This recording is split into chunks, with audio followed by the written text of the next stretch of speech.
Boa noite, meus irmãos. Então, mais um tempinho juntos aqui para compartilhar aquilo que Deus tem falado no nosso coração e para, de alguma forma, fortalecer a nossa alma. Depois de um tempo de adoração, nós queremos agora compartilhar da mensagem de Deus para o coração de cada um dos irmãos. Estive pensando esses dias a respeito dos sonhos que às vezes não se realizam, né? E a gente tem percebido que tem muita gente com sonhos frustrados, desejaram tanto alguma coisa, planejaram alguma coisa para esse ano, né? E esses sonhos acabaram ficando pelo meio do caminho. E a questão é o que a gente faz quando os sonhos da gente não se realizam. Quando as coisas não saem do jeito que a gente queria, do jeito que a gente desejava. Como a gente lida com isso? Há uma tendência natural de gerar tristeza, angústia, sofrimento, estresse, decepções, tanto no coração da gente quanto no coração de todos aqueles que estão próximos de nós. Por isso, eu pensei numa história para a gente compartilhar hoje, a história de Ana. A história de Ana. E o texto escolhido é o primeiro livro de Samuel, capítulo número 1, dos versos 15 até o verso número 18. Quero ler com você esse texto. Diz assim: Mas Ana respondeu: Não, Senhor meu, eu sou uma mulher atribulada de espírito.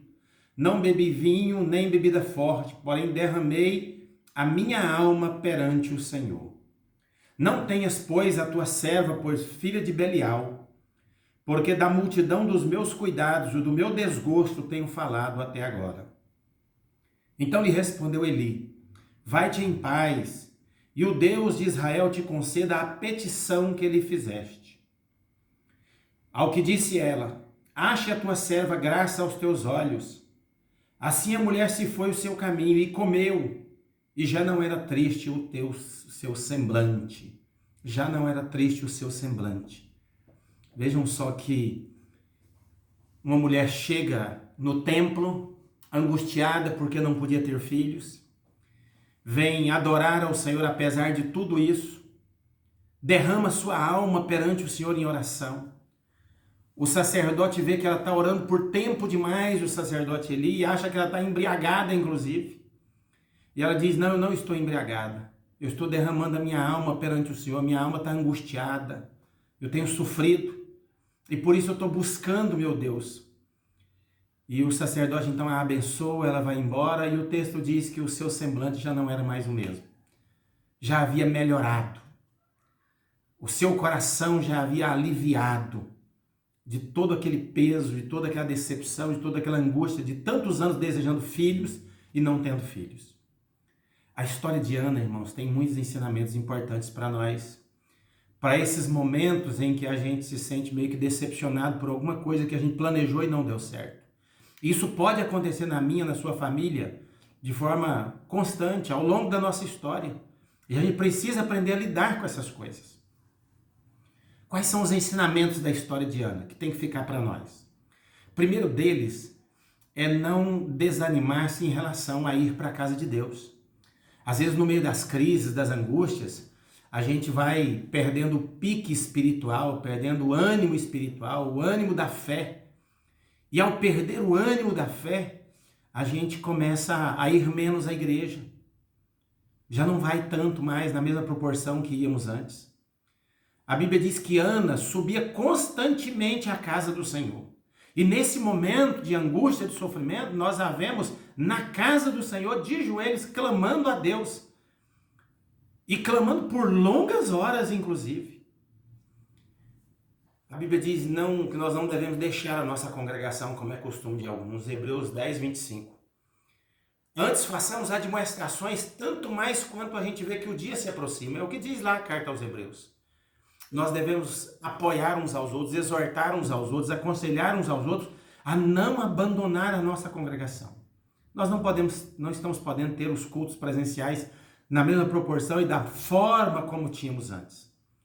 Mas as poucas vezes que nós temos tido, é muito importante que você, que não faz parte do grupo de risco, marque presença. Esteja lá. Estamos tomando todos os cuidados necessários. Por isso é tão importante que a gente não perca o prazer pela casa de Deus.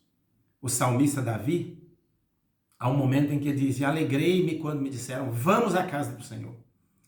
Como é bom quando a gente tem esse prazer de ir à casa de Deus, de ir à igreja, de participar junto com os nossos irmãos. Então, no meio das tribulações, das crises, não se desanime em relação ao templo, em relação à casa de Deus, em relação à igreja, em relação aos irmãos, em relação à comunhão. Isso fortalece a nossa fé, isso nos ajuda a superar os dias maus. Amém, irmãos? Por essa lição tão importante sobre a vida de Ana, ela está angustiada, mas está na casa de Deus. E ela, de alguma forma, acredita que ali ela vai buscar uma orientação, ela vai buscar uma paz, ela vai buscar um alívio para o seu coração, para a sua alma. Busque a Deus na casa de Deus nos dias difíceis. Uma outra questão importante para os dias difíceis é, sem dúvida nenhuma, é a oração, né? Ana vai para a casa de Deus, mas ela vai para orar. Às vezes a gente vai para a casa de Deus e a gente não ora, fica observando os outros orar. A gente fica observando os outros cantarem. Deus nos chamou para sermos adoradores, Deus nos chamou para buscá-lo em espírito e em verdade, para orar, para falar com Ele, para ter intimidade com Ele. E uma coisa interessante na oração de Ana, que não é uma oração simples, não é uma oração comum, uma oração básica. A oração de Ana é uma oração de derramar a alma perante o Senhor. Sabe o que significa isso, irmãos? É uma oração de profundidade.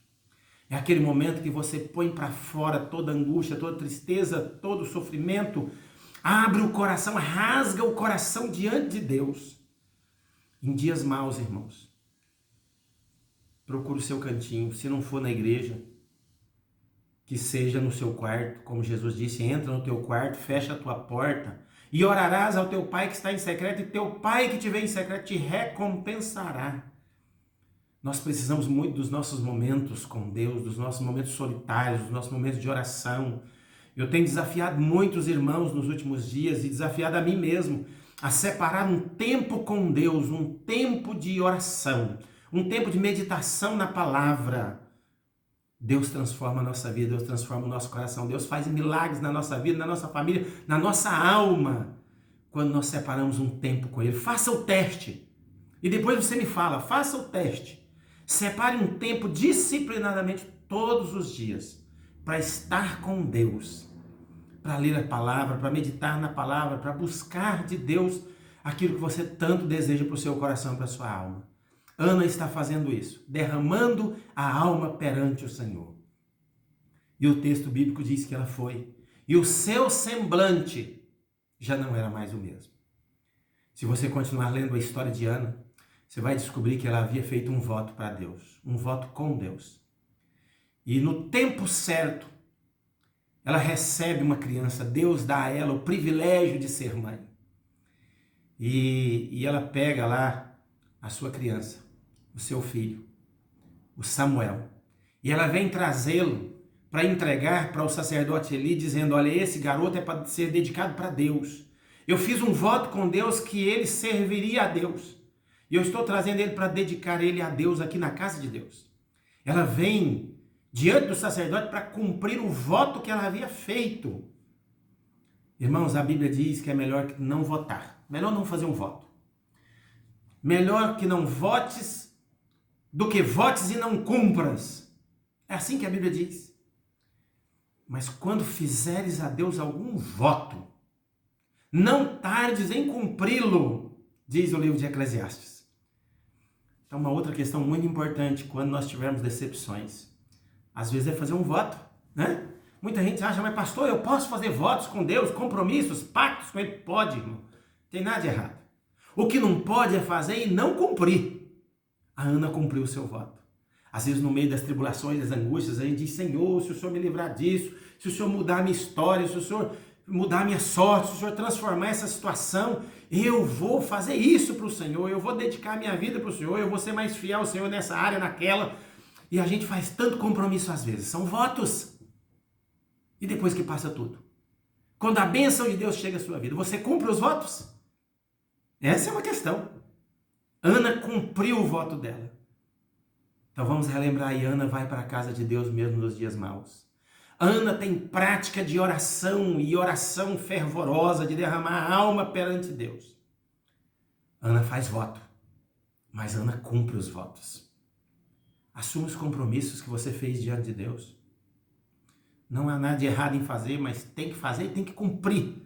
Porque a Bíblia diz que Deus não se agrada de sacrifício de tolos. Melhor é que não votes do que votes e não cumpras, sabe? No muito falar não falta transgressão. Cuidado com os votos que você faz quando está sofrendo, quando está com uma dificuldade. Porque às vezes a gente faz votos precipitados. Votos que você não vai dar conta de cumprir depois. Como eu disse, não tem nada de errado em fazer, mas tem que cumprir. Amém, irmãos? Vamos ficar com essas lições aí importantes sobre a vida de Ana, que nos ensina como lidar em tempos difíceis, como conduzir a vida em tempos difíceis. Vá para a casa de Deus. Ore fervorosamente, tenha seu momento devocional, sua prática diária com Deus. E se fizer algum voto diante de Deus durante esse tempo sofrido, cumpra. E Deus vai honrar a sua vida. Amém? Quero orar com os irmãos.